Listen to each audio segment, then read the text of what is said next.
எல்லாத்துக்குமே ரொம்ப பிடிச்ச ட்ரெடிஷ்னல் பால் கொழுக்கட்டை விநாயகர் சதுர்த்தியும் வரப்போகுது. கண்டிப்பாக உங்கள் வீட்டில் செஞ்சு பாருங்கள். எப்படி பண்ணலான்னு பார்க்கலாமா? ஒரு கப் அளவுக்கு பச்சரிசியை 4 மணி நேரம் ஊற வச்சு மிக்சர் ஜாரில் மாற்றிட்டு நல்லா மையாக அரைச்சிக்கோங்க. இந்த அளவுக்கு அதில் 1 டேபிள் ஸ்பூன் மட்டும் எடுத்து தனியாக வச்சுருங்க. கடாயில் 1 கிளாஸ் தண்ணி சேர்த்து அரைச்ச அரிசி மாவையும் சேர்த்து இந்த அளவுக்கு நல்லா மிக்ஸ் பண்ணிவிட்டு ஒரு பாத்திரத்தில் மாற்றிட்டு கையில் எண்ணெய் அப்ளை பண்ணி மிக்ஸ் பண்ணிக்கோங்க. இதை குட்டி குட்டி பால் இல்லை ரவுண்ட் ஷேப்பு நீளமாக எப்படி வேணாலும் நீங்கள் உருட்டிக்கோங்க. ஆனால் குட்டி குட்டியாக இருக்கணும்.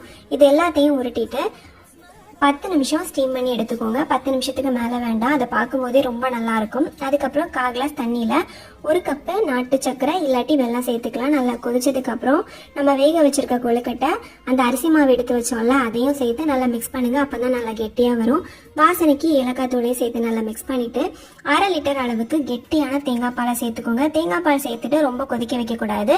இந்த ஸ்டேஜில் ஆஃப் பண்ணிடுங்க. ஒரு சூப்பரான ட்ரெடிஷ்னல் பால் கொழுக்கட்டை ரெடி.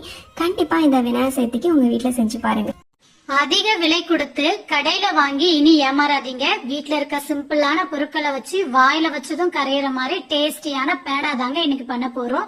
வீடியோவை சேவ்ல போட்டுட்டு ட்ரை பண்ணி பாருங்க. இப்ப இது எப்படி பண்ணலாங்கிறத பார்க்கலாம். அடுப்பான் பண்ணி ஒரு கடாய் வச்சுட்டு 1/2 கப் அளவுக்கு கடலை மாவு 1/2 கப் அளவுக்கு மைதா மாவு சேர்த்து 7 நிமிஷத்துக்கு நல்லா வறுத்துருங்க. அதுக்கப்புறம் 1/2 கப் அளவுக்கு நெய் சேர்த்து இந்த அளவுக்கு நல்லா கலர் மாதிரி வந்ததும் வேறொரு பவுலுக்கு மாத்தி நல்லா ஆற வச்சுக்கோங்க.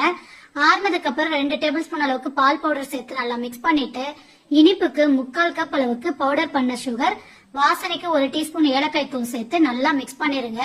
இந்த மாதிரி கைகளால நல்லா பிசைஞ்சிங்கன்னா ஒண்ணு போல நல்லா மிக்ஸ் ஆகி வந்துடும்.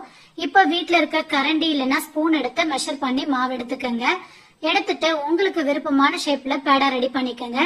ரெடி பண்ணிட்டு அதுக்கு மேல விருப்பமான நட்ஸை தூவி சர்வ் பண்ணுங்க. டேஸ்ட் ரொம்ப சூப்பரா இருக்குங்க. வாயில வச்சதும் கரையும். மிஸ் பண்ணாம ட்ரை பண்ணிட்டு மறக்காம கமெண்ட் பண்ணுங்க. பாய். 2 வாழைப்பழம் மட்டும் இருந்தா போதுங்க. டீ போடுற நேரத்துல மேல நல்லா கிறிஸ்பியா முறுமுறணும், உள்ள நல்லா சாஃப்டாவும் இருக்க மாதிரி சூப்பரான ஸ்வீட் ரெசிபி செய்தலாம். இதுக்கு பழத்தை கட் பண்ணி மிக்சர் ஜார்ல சேர்த்து கூடவே 2 ஏலக்காவும் சேர்த்து ஃபைன் பேஸ்டா அரைச்சு வச்சுக்கோங்க.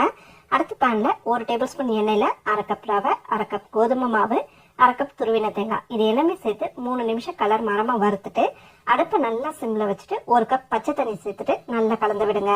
இப்ப எல்லாமே இந்த மாதிரி ஒன்று சேர்ந்து வந்த பிறகு நம்ம அரைச்சி வச்ச பழத்தை இதோட சேர்த்துருங்க. கூடவே கலருக்காக கொஞ்சமா மஞ்சள் தூள் சேர்த்துருக்கேன். 1 பிஞ்ச் மட்டும் சேர்த்தா போதும்.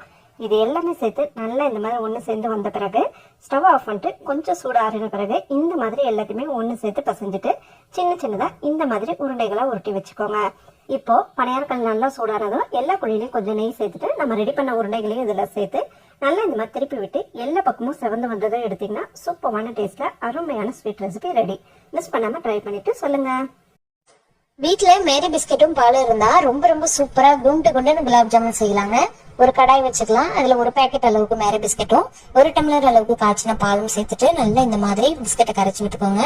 கொஞ்ச நேரத்துல நல்லா கரைஞ்சி இது போல திக்காகி நல்ல ஒரு மாவு பதத்துக்கு வந்துடும். இப்ப நம்மளுக்கு குலாப் ஜாமுன் பிடிக்கிறதுக்கு மாவு ரெடியா இருக்கு. அடுப்பு ஆஃப் பண்ணிட்டு இது போல நல்லா உருண்டையா ஊட்டி வச்சுக்கோங்க.